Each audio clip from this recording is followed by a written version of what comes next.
Hello प्यारे बच्चों, कैसे हो आप सभी। मैं उम्मीद करता हूँ कि आप सभी अच्छे होंगे। आज का हमारा टॉपिक है पीएच मान, जो बड़ा खास इंपॉर्टेंट टॉपिक है और आज हम डिटेल में पीएच मान के बारे में पढ़ेंगे। तो हम पढ़ रहे हैं पीएच मान यानी पावर ऑफ हाइड्रोजन। सोरेनसन वैज्ञानिक के अनुसार सोरेनसन ने ही पीएच मान के बारे में विस्तार से वर्णन किया था और उन्होंने बताया था कि किसी विलयन में उपस्थित हाइड्रोजन आयन के ऋणात्मक लघुगणक को ही उस विलयन का पीएच मान कहते हैं। किसी विलयन में उपस्थित हाइड्रोजन आयन के ऋणात्मक लघुगणक को ही उस विलयन का पीएच मान कहते हैं। देखिए, हम पढ़ रहे हैं, एक सूत्र हमारे पास है, ये फॉर्मूला। इसमें जो पीएच लिखा हुआ है ये पावर ऑफ हाइड्रोजन है और यहाँ माइनस का साइन लगा हुआ है, ये ऋणात्मक का साइन है। ये लघु लिखा हुआ है, ये लघुगुणक है। ये आधार बेस 10 है जो कि हमेशा रहता है और इसे बोलेंगे हाइड्रोजन। हाइड्रोजन है, आयन है, सांद्रण है। इसे पढ़ते हैं हम हाइड्रोजन आयन सांद्रण। ये हाइड्रोजन है, ऊपर सांद्रण है और ये आयन है। हाइड्रोजन आयन सांद्रण पढ़ेंगे तो इसकी परिभाषा बनाएंगे।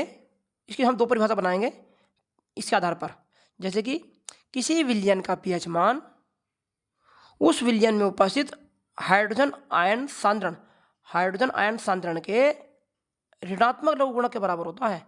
ऋणात्मक लघुगुणक के बराबर होता है। एक बार दोबारा देखें कि किसी विलयन का पीएच मान उस विलयन में उपस्थित एच आयन सांद्रण के ऋणात्मक लघुगुणक के बराबर होता है। तो ये सिंपल परिभाषा थी। अब पढ़ते हैं दूसरी परिभाषा, इसके आधार पर बताई गई, क्योंकि यह माइनस को माइनस लगा हुआ ऋणात्मक संख्या है, मतलब ऋणात्मक है, तो इस ऋणात्मक को खत्म करके मैं इसे 1 एच आयन को 1 में ला सकता हूँ लोग के नियम के अनुसार। तो इसकी द्वारा मैं परिभाषा बता रहा हूँ पीएच मान की। किसी विलयन का पीएच मान उस विलयन में उपस्थित एच आयन सांद्रण के व्युत्क्रम के लघुगुणक के बराबर होता है। व्युत्क्रम मतलब उल्टा, लघुगुणक के बराबर होता है। मैं उम्मीद करता हूँ कि आपको दोनों ये परिभाषा आपको समझ में आ गई होंगी। और जबकि एच आयन सांद्रण, जो एच आयन है, हाइड्रोजन आयन सांद्रण को हम ग्राम आयन प्रति लीटर में या ग्राम मोल प्रति लीटर में लेते हैं। अब मैं बता रहा हूँ आपको, अम्लों के लिए पीएच मान, यदि विलयन अम्लीय है तो उसका पीएच मान 7 से कम होगा। यदि विलयन क्षारीय है तो उसके लिए पीएच मान 7 से अधिक होगा। और यदि विलयन उदासीन है तो उस विलयन का पीएच मान 7 होगा। तो ये थे पीएच मान। अब हम पढ़ रहे हैं एक टेबल के माध्यम से। ये आपको टेबल से दिखाई दे रही होगी, बॉक्स बना हुआ। और ये देखो ये सब पीएच मान है, ऊपर से पीएच मान अंकित होते हैं। ये 0 लिखा हुआ है, ये बीच में मिडिल में 7 है और ये 14 है। तो ये सब पीएच मान है। पीएच मान अगर 7 होता है, किसी विलयन का पीएच मान यदि 7 है तो वह विलयन उदासीन होगा। किसी विलयन का पीएच मान यदि 7 और 40 के बीच में है, 7 और 40 के बीच में है तो विलयन क्षारीय होगा। किसी विलयन का पीएच मान यदि 0 और 7 के बीच में है तो विलयन अम्लीय होता है।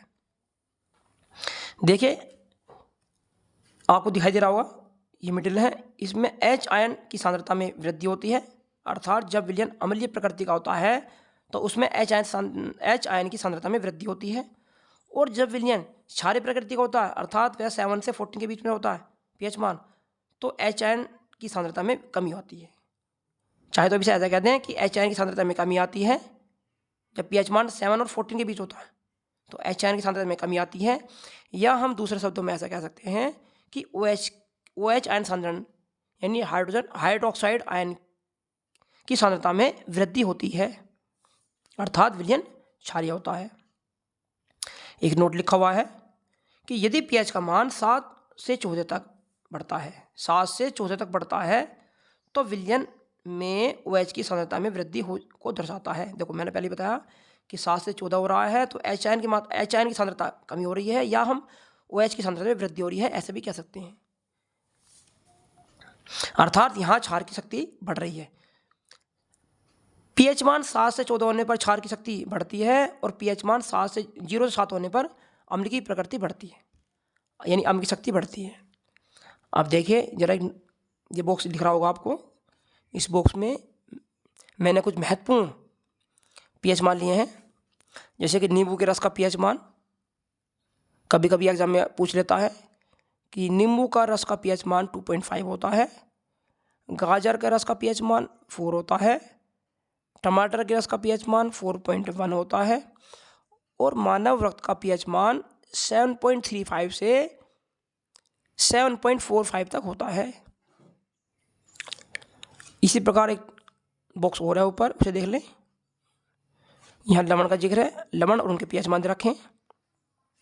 जैसे NaCl लवण है और NaCl लवण है, और NaCl लवण का जो पीएच मान है वो 7 है।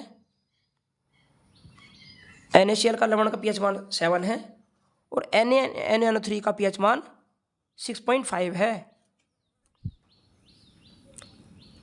इसी प्रकार KBr है, उसका पीएच मान 7 है, और KCN है, उसका पीएच मान 11.4 होता है। तो ये हमने जाना लवणों के पीएच मान और कुछ महत्वपूर्ण रसों के पीएच मान जाना। तो मैं उम्मीद करता हूँ कि ये पीएच मान यानी पावर ऑफ हाइड्रोजन की वैल्यू आपको समझ में आई होगी। यदि ये पूरा पीएच मान आपको समझ में आता है तो इसे लाइक करें, सब्सक्राइब करें, कमेंट करें, अधिक से अधिक शेयर करें, और इस चैनल पर बने रहें। मेरे बनाए गए नोट्सों को ध्यान से पढ़ें, समझें और बार बार इसे लिखे याद करें। तो उम्मीद करता हूँ कि ये आपके समझ में आएंगे और आप इनके द्वारा अपने परीक्षा में अच्छे नंबर ला सकते हो। इसी के साथ मैं अपने इस वीडियो को समाप्त करता हूँ। धन्यवाद। Thank you.